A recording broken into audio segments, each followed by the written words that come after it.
I sat alone at the table, holding the Thanksgiving plate I made for myself, trying not to cry into the mashed potatoes. Thanksgiving had always meant love in action for me. For 38 years, I roasted the turkey, peeled the potatoes, baked the pies, polished the silver, and opened my door with a full heart and a full table. But this year, they said don't bring anything. We've got it covered. No invitation to the table. No folding chairs squeezed into the dining room. No grandchildren under my feet. Just me, and one plate. I whispered grace anyway. Not because the moment deserved it, but because I did. Then my phone vibrated. Ring doorbell alert. I thought it was a package. It wasn't. It was a person. At midnight. With a truth my family never meant for me to see. And the moment I clicked play, I stopped being the woman who begged to belong. And became the woman who finally saw what she meant to them. I had hosted Thanksgiving for 38 years with hands that never stopped, even when my heart was tired. My kitchen was the command center, my recipes the tradition, my voice the background music over bubbling pots and clinking forks. I measured love in ladles, devotion in oven heat, sacrifice in seconds I never got back. But the truth about giving everything is this: some people start believing it costs you nothing. And once they believe that, they treat your heart like the holiday napkin, used, folded, discarded. This year, for the first time, the house was quiet. No chopping. No laughter. No chaos. Just me, a paper plate, and a silence so loud it rang in my ears, until something louder interrupted it, the truth. The phone buzzed against the oakwood table, rattling beside the cranberry sauce I made out of muscle memory. The screen lit my face in the dark dining room. Motion detected. Front porch. My brows tightened. Deliveries didn't come at midnight. Certainly not on Thanksgiving. I tapped the notification. At first, all I saw was the porch light glowing in the fog, moths circling like restless thoughts. Then, a figure stepped into view. Small. Wrapped in a coat too thin for November. A knit beanie sliding down over familiar eyes. My granddaughter. Lila. My breath froze. She looked over her shoulder, shivering, glancing toward the street where a car idled, headlights off. The door opened. Her mother, my daughter, Melanie, didn't step out. Didn't look back. Didn't even wave. She just drove away. Left the child on my porch at 12:17 a.m. like a library book past its return date. Lila didn't knock right away. She stood there clutching a small backpack, a rumpled grocery bag in hand. Then, slowly, nervously, she tapped the door 4 times.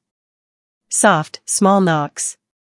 The kind children make when they aren't sure if they're still welcome. My heart broke in a way it had never broken before. Not loud. Not sharp. But splitting apart like dry wood under pressure. I launched out of my chair so fast it scraped the floor behind me. When I opened the door, cold air rushed in, along with the truth. "Grandma," she whispered, eyes glassy, nose pink from the cold. I pulled her in without a single question. No lecture. No hesitation. Because some moments don't need words, only arms. She smelled like outside. Like winter. Like being left somewhere. "Did you eat, baby?" I asked into her hair. She shook her head once. I guided her to the table. The same table I had set for one suddenly felt full again. I reheated potatoes. Pulled out turkey. Warmed gravy. Nothing fancy this year, leftovers meant for loneliness, not celebration. But to Lila, it looked like a feast. As she ate, I studied her quietly. The too small jacket. The shoes rubbed at the sides. The nervous little glances, as though she expected to be scolded for simply existing. Finally, she spoke, words tumbling out too fast. "Mom said you didn't want people over this year. But then Aunt Karen said you were mad. And Uncle James said you were punishing the family, But I knew you weren't because you love Thanksgiving more than anyone. Then Mom said I could stay with her friend tonight, but the friend said no, so she drove around and said maybe I could." Her voice cracked. "Maybe you wouldn't mind if I just slept on your couch." There it was. The family narrative. The story painted to cover their guilt. Not we excluded her. But she withdrew. Not we hurt her. But she chose to be alone. It was easier to rewrite my character than to admit their behavior. I reached over and covered her small hand with mine. "Oh, sweetheart," I said softly, "the table wasn't empty because I didn't want my family. The table was empty because they forgot I was part of it." The silence that followed wasn't heavy. It was honest. Lila swallowed and nodded like someone far older than her years. "They don't notice a lot," she whispered. I felt the truth of that sentence down to my bones. After she finished eating, I filled the sink, wrapped her in my coziest quilt, and settled her on the couch. She fell asleep in minutes, with the kind of exhaustion only disappointment can cause in a child. When her breathing slowed, I walked back to the dining room and sat where my plate still waited. Half-eaten. Lukewarm. But my heart? It was burning now. Not with sadness. But clarity. For years, I thought I was the glue. The center. The heart of the holiday. Turns out, I was the convenience. The unpaid caterer. The unpaid therapist. The unpaid babysitter. The woman who never said no. And the moment I stopped serving, the moment I set one tiny boundary, the moment I needed reciprocity instead of providing it, I became optional. Disposable. But Lila being left on my porch? That was the moment the spark caught flame. Because you can betray me. But you do not discard a child and call it normal. I opened the Ring footage again, watched Melanie's car peel away, and felt something shift inside me. Not rage. Not despair. Resolve. The kind that no longer asks for a seat at the table. The kind that builds a new one. The family confrontation. Morning arrived colder than the night before, but the house felt different now. Lila was still curled on the couch, cocooned in a quilt that had belonged to my mother. The soft rise and fall of her breathing was steady, safe. That alone was enough to fuel every decision I made next. I brewed coffee slowly, not rushing, not pacing, not rehearsing any speeches. I didn't need to anymore. For years, I prepared for conversations that never came. Apologies I hoped to hear. Accountability I prayed would form. Consideration I kept waiting to be offered. But clarity? Clarity never asks for rehearsal. At 8:03 a.m., my phone lit up. "Melanie, is Lila with you?" No hello. No explanation. No guilt dressed in flustered concern. Just that. I set my mug down and typed back one line. "She was left on my porch at 12:17 a.m. I have the footage." The 3 typing dots began bouncing instantly. Then stopped. Then started again. Then stopped for a long time. Finally. "Melanie, Mom, it's not what you think." Ah yes. The anthem of grown adults trying to backspace their behavior in human form. I didn't answer. Within seconds, my phone began ringing. I let it ring twice. 3 times. 4. Then I answered on the 5th. Not rushed. Not desperate. Not shaky. Prepared. "Mom, I was going to explain," she burst out. "No," I said calmly. "You were hoping I wouldn't see." A pause. Sharp, shallow breathing on the other line. "You can explain your intentions later," I continued, "but first you will explain your actions. Because Lila is 8 years old. And at midnight, someone drove her to my home, left her on the porch without checking if the door opened, and drove away. Was that you?" Silence. The kind that sounds like guilt refusing to dress itself in honesty. "Melanie." "Yes," she whispered. Then louder, defensive, spiky. But I knew you'd be awake. You always are. And Lila wanted to see you anyway. You didn't even walk her to the door. More silence. I closed my eyes, any lingering softness draining out of me like a tide pulling back from shore. You didn't tell me she was coming. You didn't call. You didn't ask. You left a child in the cold on a doorstep and prayed love would cover the negligence. She rushed forward, words stumbling over one another. We were overwhelmed. Hosting is stressful, Mom. You know that. We were fighting, and dinner was chaos, and the kids were acting up, and Lila kept asking for you. It just seemed easier to drop her off. Easier. Not safer. Not kinder. Not right. Just easier. I let the word hang in the air between us like a verdict. After a beat, I asked quietly, where were you planning for her to sleep if I hadn't opened the door? No answer. Melanie? A choked, frustrated sigh. Obviously you would have opened the door. Obviously, I repeated.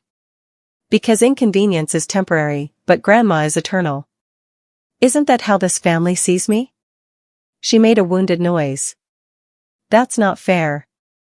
Oh, sweetheart, I said softly, fair stopped being part of this family's vocabulary years ago. They came in a caravan of excuses. They arrived 42 minutes later. Not humbly. Not apologetically. They arrived the way people do who think ownership grants entry. Melanie first. Coat unbuttoned, hair hastily tied, irritation masked as urgency.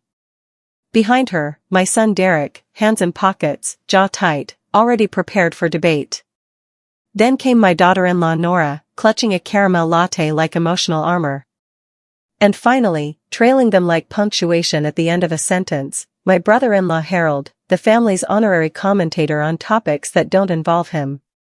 Not one of them knocked with guilt. They knocked with intention. I opened the door, stepped aside, and motioned them in without greeting. Not cold. Not warm. Fully present. Lila stirred on the couch at the noise, blinked awake, and when she saw her mother, she shrank slightly into the quilt. A detail not one of them noticed. I did. Melanie spoke first. Mom, we need to talk about boundaries. Of all the possible openings she could have chosen. That one. I slowly crossed my arms. It seems we do. She mistook my agreement for surrender. You can't just take Lila without telling me, she continued. That's not appropriate. A stunned laugh escaped me, short, humorless, unbelieving. You dropped her here like a misdelivered package, I said. I didn't take her. I rescued her from a porch in November. It wasn't like that, Derek interjected. Then paint the picture, I replied. Because Ring already did. Nora shifted uneasily, stirring a drink she wasn't sipping. Harold, ever uninvited to wisdom, cleared his throat. Well, families help each other. No need to be dramatic. I let my gaze meet his, steady, unblinking. Families also protect children, I said. Shall we discuss which part happened at midnight? He looked away. Good. Adults who rely on intimidation don't survive eye contact with truth. Melanie exhaled sharply. Mom, you're making this something bigger than it was. Thanksgiving was chaotic and we... No, I interrupted, my voice low.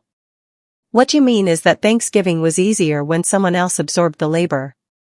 When someone else cooked, cleaned, soothed, mediated, and gave pieces of herself until there was nothing left.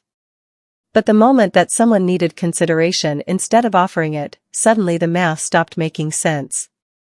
Her lip trembled, but not from remorse. From exposure. That's not true, Derek said, but his voice cracked under the weight of sounding unconvincing even to himself. Oh, but it is, I said. And last night proved it.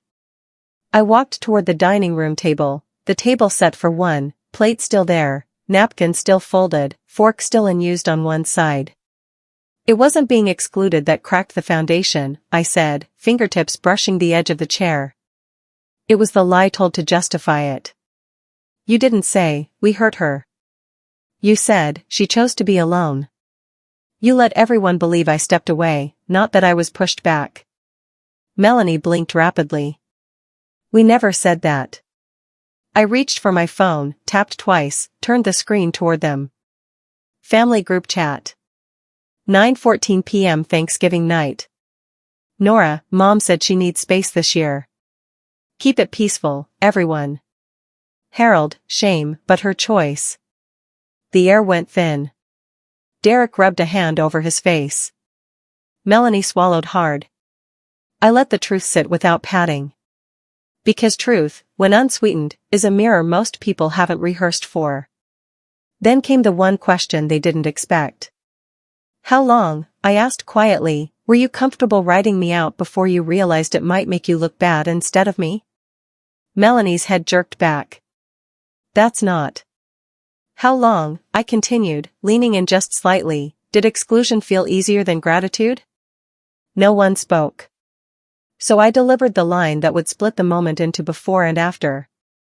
I didn't stop cooking for Thanksgiving, I said. I stopped cooking for people who only know they're full when someone else is empty. The room went silent. Heavy. Sacred almost. Because deep down, they all understood it was true. The pivot no one saw coming. Finally, Nora spoke, voice small. Mom, what do you want from us? The old me would have softened, smiled, offered emotional labor to ease the discomfort of accountability. But the new me? She didn't negotiate with awakening. I looked at them, each face familiar, each expression defensive, each heart realizing that love without access feels very different. I want nothing from you, I said. That's the part you weren't prepared for. Melanie blinked, confused, threatened. Nothing? Nothing I haven't already given myself, I confirmed. You thought this conversation would end in demands or tears. But it ends in clarity. I walked to the couch, brushed a strand of hair off Lila's forehead, and spoke the quietest and loudest sentence of my life. The table I set from now on will not be open to those who only arrive when they need to eat. And for the first time in decades, they didn't know what to say. They expected tears. They expected begging. They expected me to negotiate for scraps of space at the table I'd built with my own hands. What they did not expect was stillness. A woman who has stopped pleading is the most dangerous kind, not because she raises her voice but because she no longer needs you to validate her pain. I did not slam the door. I did not shame them. I did not raise my tone 1 degree. I simply let them realize they were arguing with a version of me that no longer existed. The silence made them restless. Melanie shifted her weight and glanced at Derek like two students realizing the teacher had just flipped the lesson plan. Nora stopped stirring her drink. Harold looked like a man who realized opinions were not going to work as currency today. And Lila, sitting quietly under the quilt, was the only one in the room who looked relieved rather than threatened by my backbone. Finally Derek exhaled and spoke. So what happens now? Not an apology. Not remorse. Not ownership. A negotiation. I almost smiled. Almost. You go home, I said gently. And I make breakfast for my granddaughter. Melanie blinked.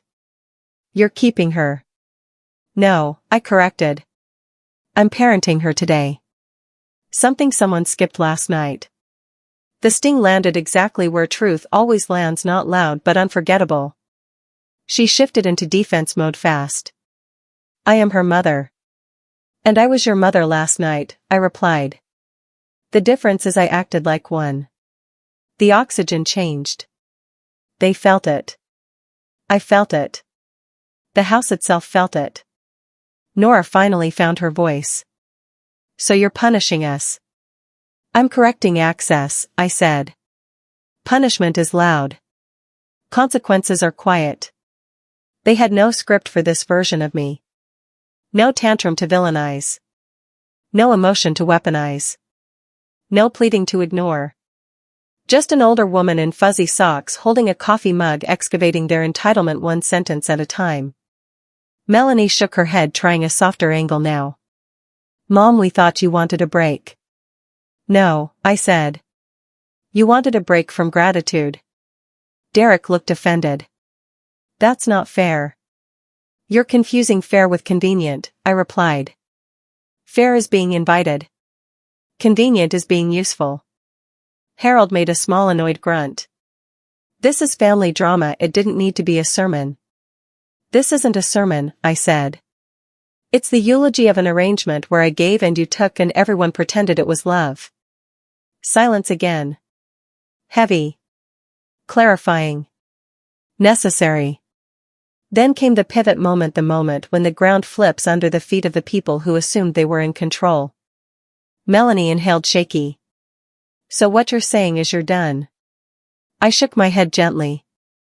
No, baby. I'm saying I'm complete. Confusion clouded her face. What's the difference? Done is angry, I said. Complete is finished. They thought this was a family meeting. It was actually a graduation ceremony. Mine. Derek ran a hand through his hair, frustrated. So what, no more holidays at your house? Oh, there will be holidays here, I said. Just not negotiations for belonging.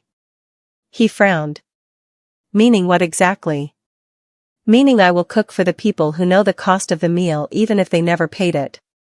The words hung in the air long enough for self-recognition to bite them one by one.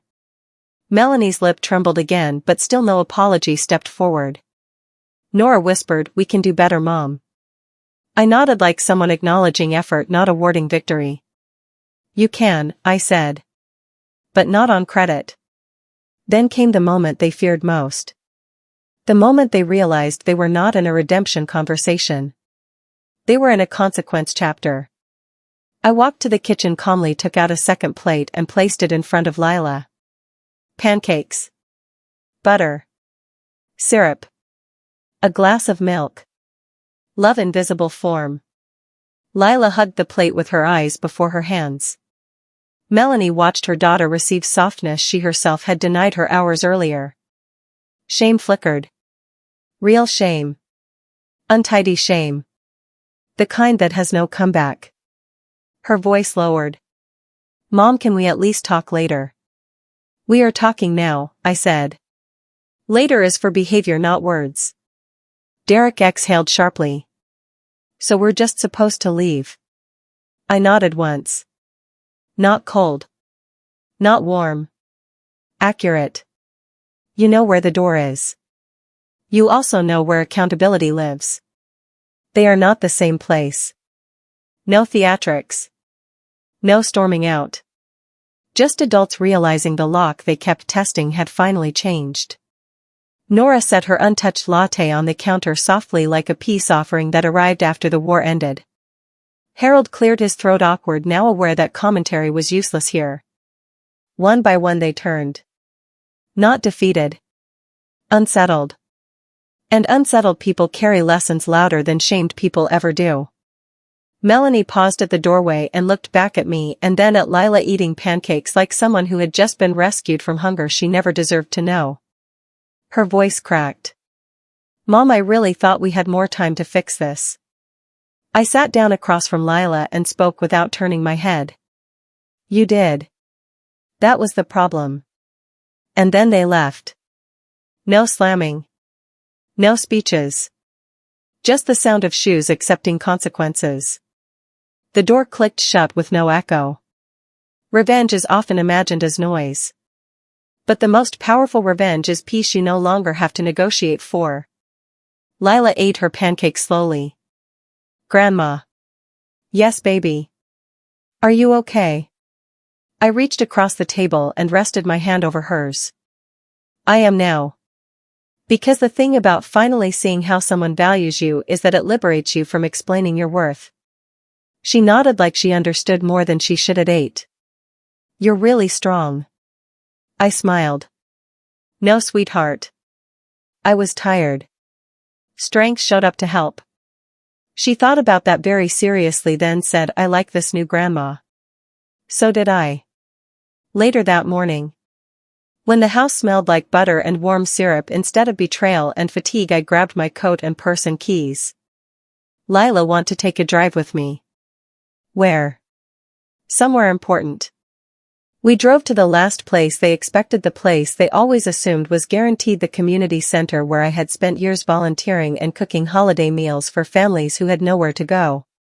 Today I walked in not as the helper who filled plates but as the woman who finally filled her own cup first. The director, Mrs. Thompson, looked up. "Margaret, we didn't expect you today after yesterday's mess." I smiled softly. "I'm here to reserve the big hall for Christmas dinner. For about 40 people." Her eyebrows lifted. "Family event?" I shook my head. "Chosen family event." Lila stood taller. Mrs. Thompson's smile widened slowly, like someone watching a phoenix file paperwork. "Well, now that sounds like the best kind. And here is the twist. I did not ban my family from Christmas. I did not tell them they were unwelcome. I did not send a group message or make an announcement. I simply hosted a table they no longer assumed they were entitled to. Because the sharpest lesson you can teach someone who takes you for granted is to continue being generous without needing them as the audience. When people lose access to you, not through anger, not through conflict, but through boundaries and peace, they do not anger at first. They panic. Because absence without hostility offers no villain to blame. Only a mirror. When they tried to come back. 3 days passed before the first tremor hit. Not a call. Not a visit. A text. "Melanie, we want to come by Sunday like usual." No apology. No reflection. Just assumption. The old me would have replied immediately. The new me let the message sit long enough for absence to answer it first. 5 hours later I replied with one sentence. Sunday no longer belongs to habit. The dots appeared. Disappeared. Returned again. "Melanie, then when can we come?" "Me, when presence is more important than access." She didn't respond.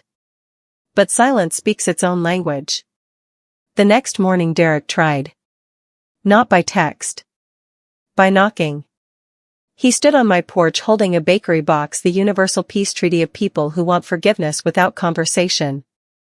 I opened the door but not the past. He held out the box like evidence. "Cinnamon rolls," he said. "I know what cinnamon rolls mean," I answered gently. "They mean you want the relationship to skip the hard part."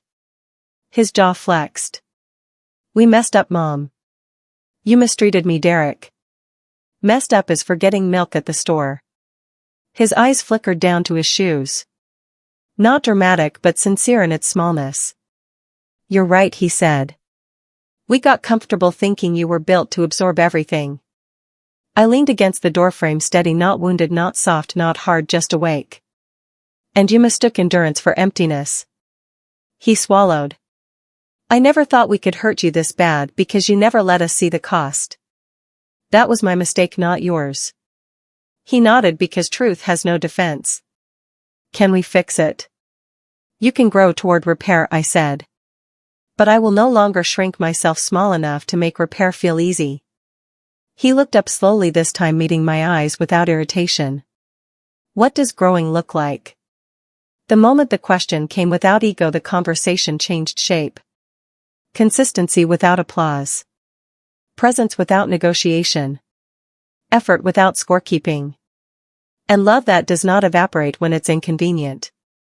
He exhaled long, like someone realizing adulthood had finally chosen them. "I can do that." "We will see," I said. "Not with words. With seasons." He glanced past me toward the quiet house. "And Lila?" "She stays where she is safe." "That is non-negotiable." He nodded once. No argument. No angle. Just acceptance. Progress always begins with the sentence no longer resisted. He placed the box on the step instead of trying to hand it to me. "An offering, not a currency." "Tell her I love her," he said. "I don't carry borrowed messages anymore, Derek." "Tell her yourself with time and behavior." The quiet that followed felt earned, not empty. He walked back to his truck without the dramatics of defeat.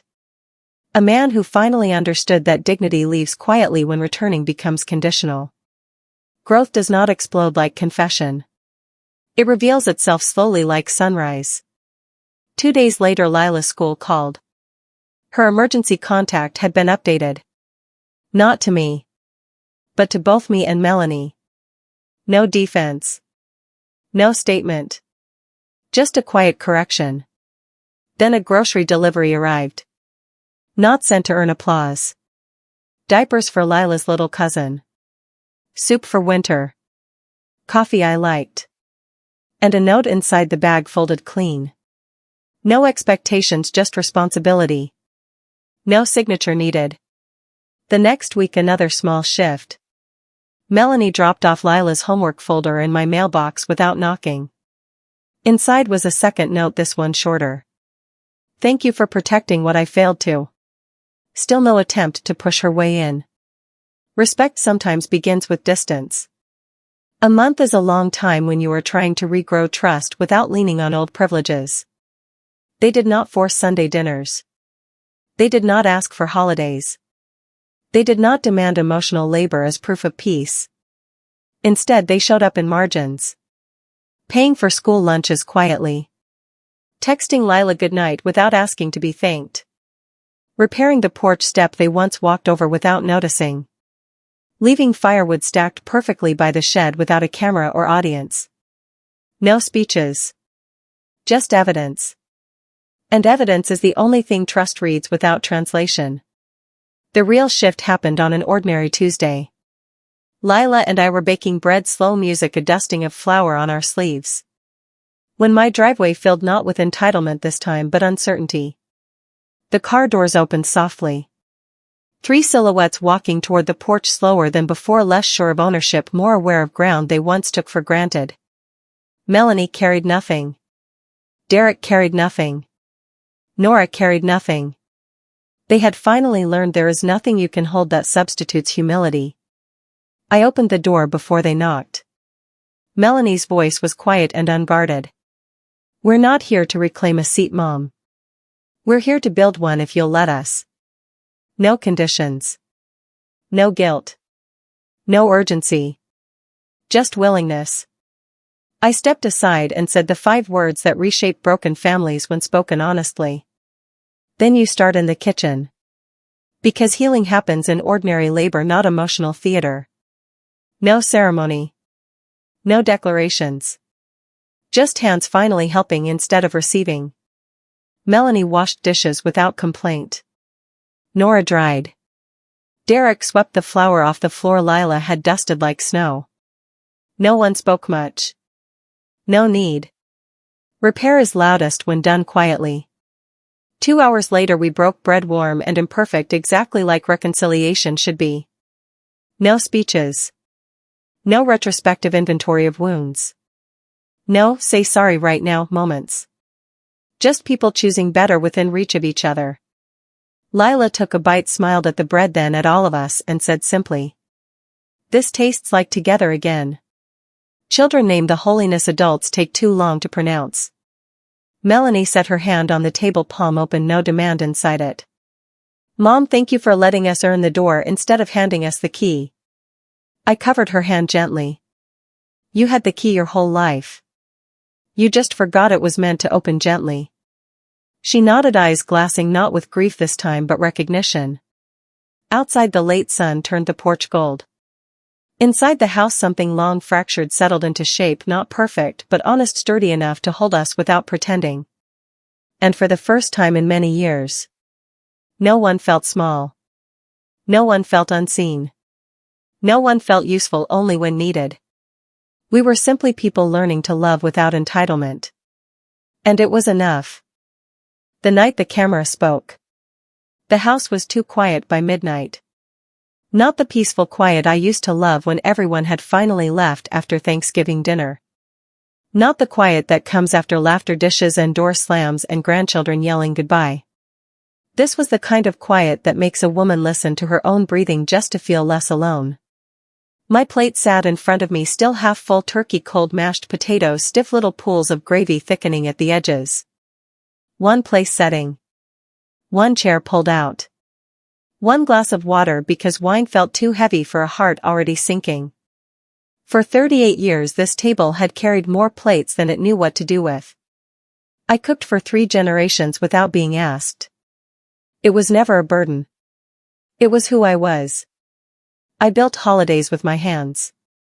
And this year my son said softly, "Mom, don't bring anything. We've got it covered. Just show up."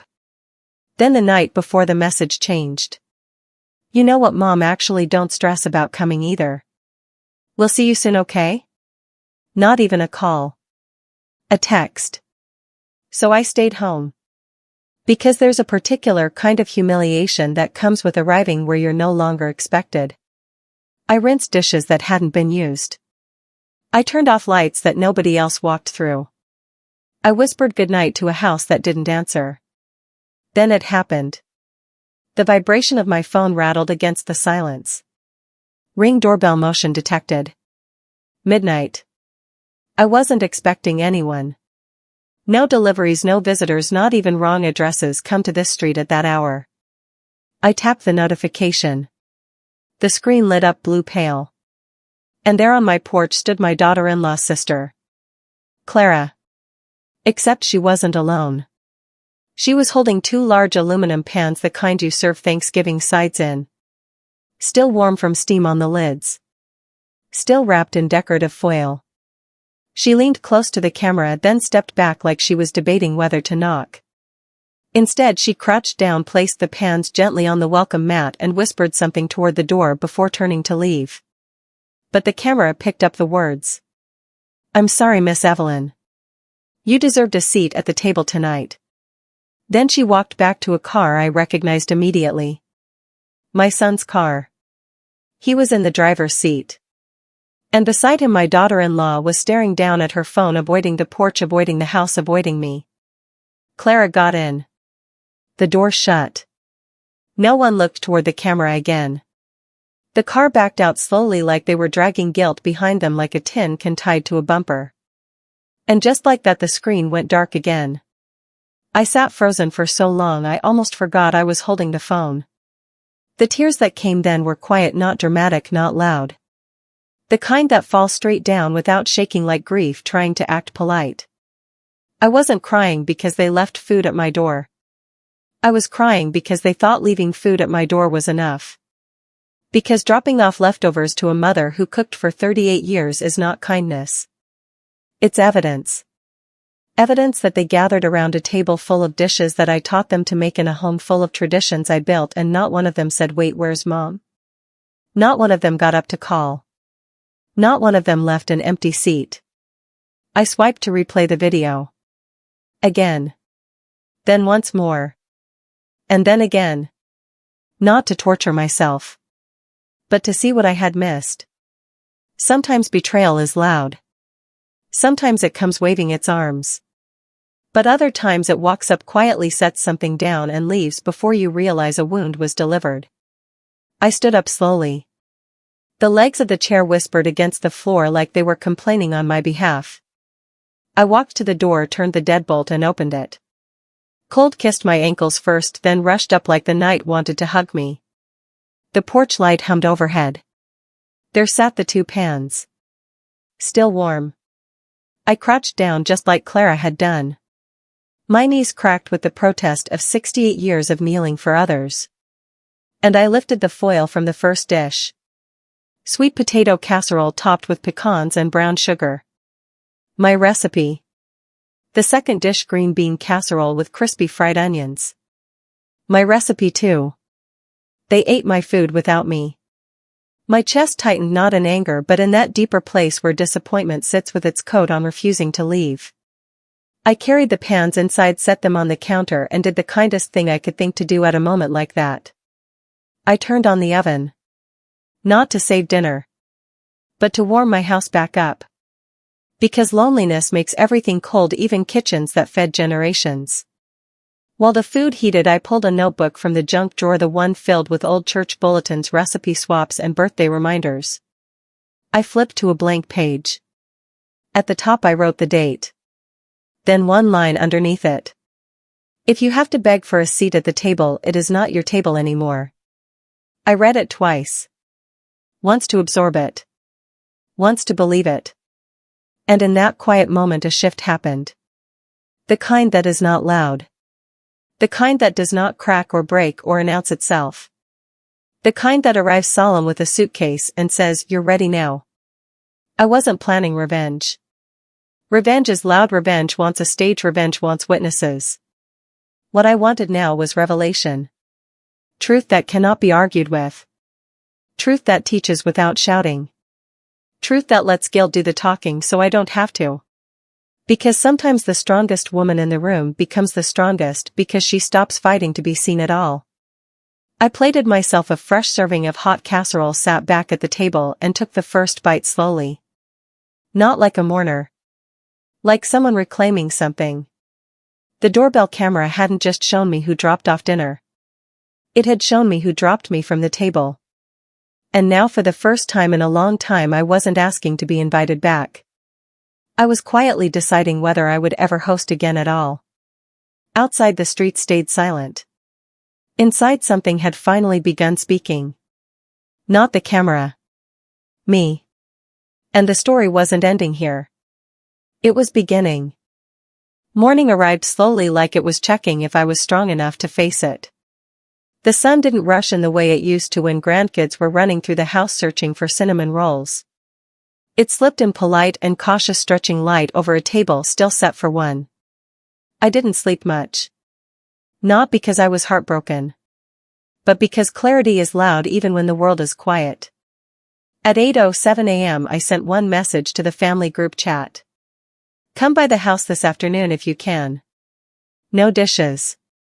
No food. Just come. No anger.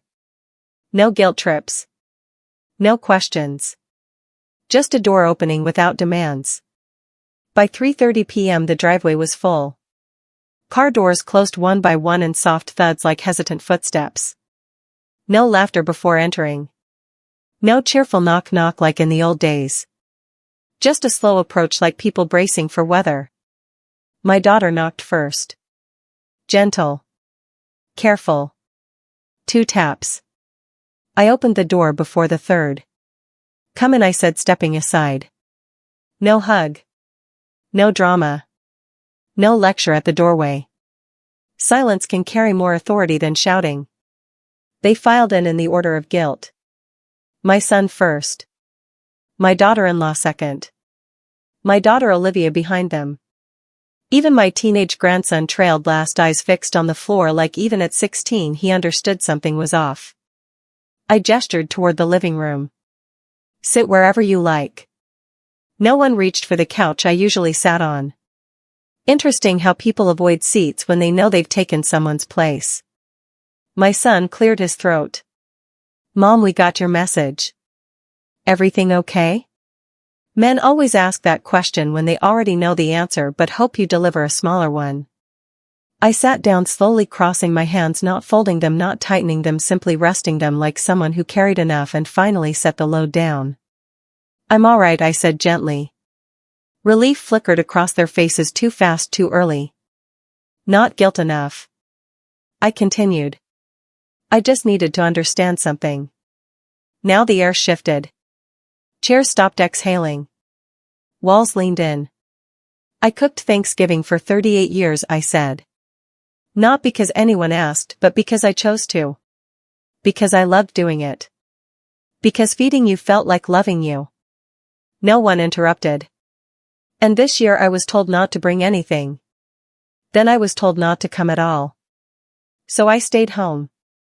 Olivia winced slightly, like a pin had dropped near her barefoot. I ate alone. It was different. Quiet. Sad at first. My daughter-in-law blinked rapidly, too rapidly. But what confused me most wasn't being told to sit this one out. I turned my head slightly, not sharp, not accusing, just intentional.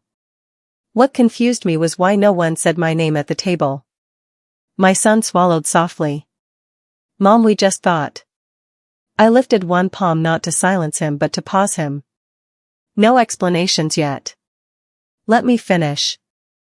He closed his mouth obediently like a man who suddenly recognized his mother again as an authority, not an obligation. At midnight someone left food on my porch. My casserole. My recipe. My tradition. My daughter-in-law inhaled sharply. And I watched it happen on camera.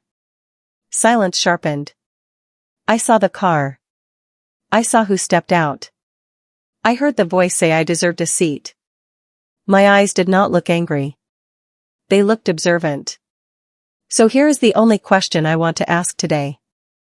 They all waited, bodies leaning forward without realizing they were leaning.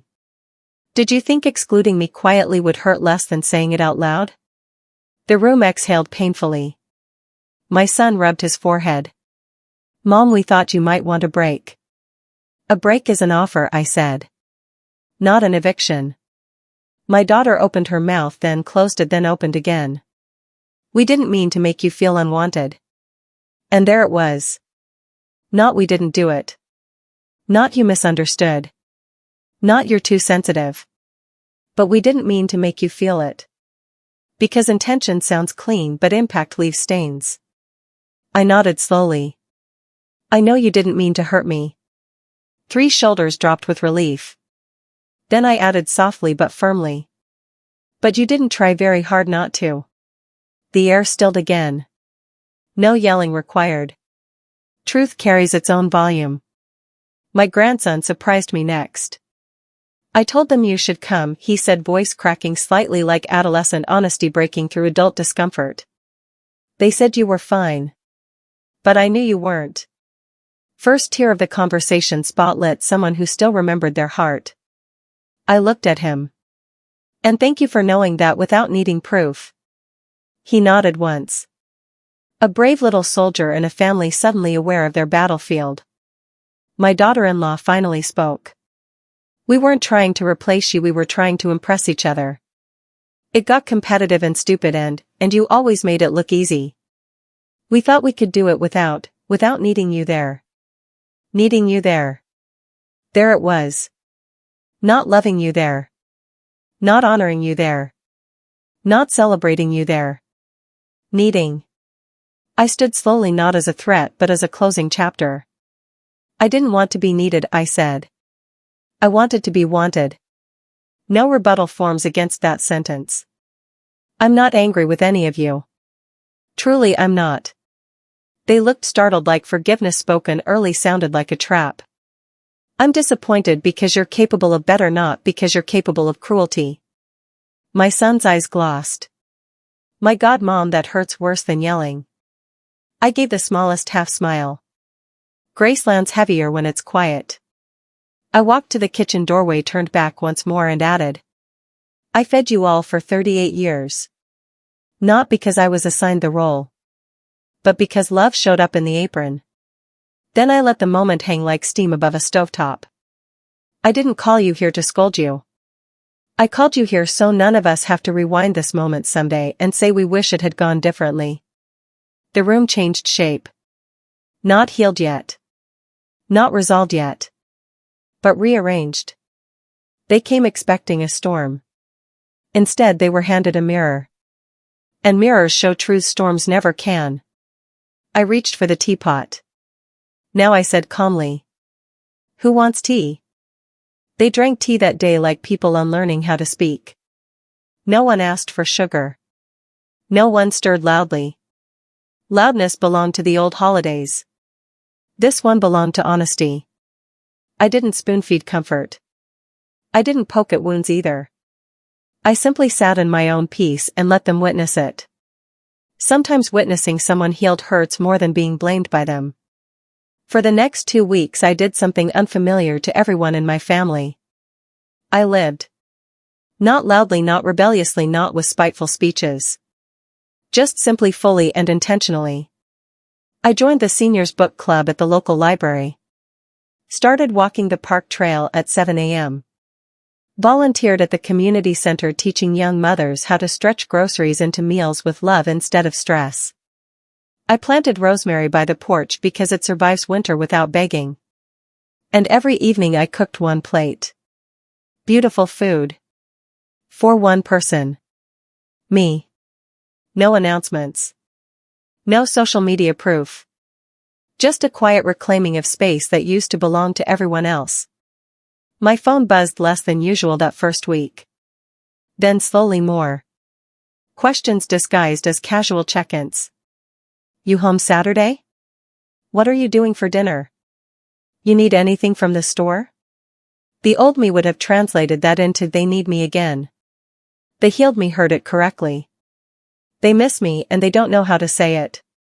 I replied kindly but briefly. No chasing. No withholding. No bitterness. Just boundaries wrapped in gentleness. 3 Sundays later there was a knock at 4 p.m. Not a text. Not a doorbell drop-off. A human knock. Brave enough to be heard. It was Olivia, my daughter, holding an envelope like it might bite her. Can I come in? You already knocked. That means yes. We both almost smiled at our old rhythm peeking through the cracks. She sat at the dining table, the same one that once carried 30 Thanksgiving plates. I need to give you this, she said, sliding the envelope toward me. Inside was a handwritten invitation. Thanksgiving at home. But if you say yes, Mom, it only happens if you cook with us, not for us. And your seat is first. Not filled unless you fill it. No politics. No pressure. No fine print. Just accountability written in grown-up handwriting. I folded the card carefully, not rushed, not dramatic, just respectful. You know I don't cook where I compete, I said. No competition, she whispered quickly. Just family. Real this time. I looked at her long enough for the truth to settle between us. I'll come, I said, and I'll cook, but we do it together. No disappearing me into the background. No replacing love with convenience. She nodded fiercely, like someone agreeing to reclaim their belonging instead of borrowing mine. And one more thing, I added. What? If someone ever feels like an extra at the table, we stop eating until they are no longer an extra. Tears stung her eyes, loud and shining. Yes, ma'am, she said. No defense. No ego. Just a daughter recognizing her mother again, not as nostalgia but as needful truth. Thanksgiving rewritten. Thanksgiving came again, but differently. Not perfect. Not cinematic. Just honest. 3 of us peeled potatoes. 2 stirred gravy. My grandson set the table without being asked. My son asked questions about timing instead of assuming he knew better. My daughter-in-law laughed nervously at first, then freely later when no punishment arrived. And me? I didn't carry the kitchen like a solo performance. I stood in it like the heart of the house again, but not the unpaid labor of it. When the food was finally set, I didn't sit last. I sat first. Not loudly. Naturally. They filled in around the table in a way that felt earned instead of assumed. My grandson raised his glass awkwardly, like teenage sincerity learning posture. To Grandma, he said. For teaching us that family is spoken in choices, not calendar dates. No speech from me was needed. Some lessons preach themselves when the student finally graduates instead of argues with the teacher. The soft revenge that felt like freedom. People think revenge looks like slammed doors, shout-filled confessionals, or disappearing forever. The most unforgettable revenge is simple. It's becoming someone the world protects instead of someone it uses. It's outgrowing the table but still letting others pull up a chair when they learn how to behave there. It's chilling in your peace while guilt annotates its own apology. I didn't punish them. Life made them watch me thrive without begging them to notice. That was enough. So if you ever find yourself sitting at a table where your presence feels optional, take a breath and hear this clearly. Love builds seats. Convenience fills them temporarily. But respect keeps them warm. And the moment you stop begging for a place at a table that forgets your worth, you'll be surprised how many chairs suddenly turn toward you. Not because you yelled, but because you walked away quietly enough for them to finally hear the silence you used to fill. If this story touched your heart, reminded you of your own strength, or made you see your own family with kinder or clearer eyes, please subscribe and join this community. Here we don't rush stories. We heal through them. We learn through them. And we rise through them. Until next time, take care of your heart. Because a heart that finally chooses itself becomes a legacy no one can replace.